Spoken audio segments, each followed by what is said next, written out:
Hello హామా, సరుకులన్నీ order పెట్టేసిన, డబ్బులు కూడా పే చేసిన.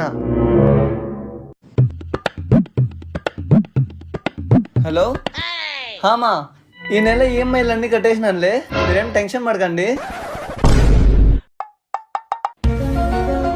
హలో ఓయ్ ఎవరు? అమ్మా. ఈమెకేం పని లేదు, ఎప్పుడు చూడు సతాయిస్తుంటుంది. అయ్యో అవునా, ఏమైంది? జ్వరం వస్తుందంట. ఈమెకి నెలలో 10 రోజులు బాగుండదు. 10,000 కావాలా? 10,000 ఎందుకు? ట్రీట్మెంట్ కి. ఇక్కడే గవర్నమెంట్ హాస్పిటల్లో జాయిన్ అవ్వమను. ధర్ని చెప్తోంది గవర్నమెంట్ హాస్పిటల్లో జాయిన్ అవ్వాలంట, ట్రీట్మెంట్ బాగోదంట. ఇప్పుడు బాగానే చూస్తున్నారు, అక్కడే జాయిన్ అవ్వమను. ఇప్పుడు బాగానే చూస్తున్నారు, మీరు ఎక్కడే జాయిన్ అవ్వండి అత్తయ్య.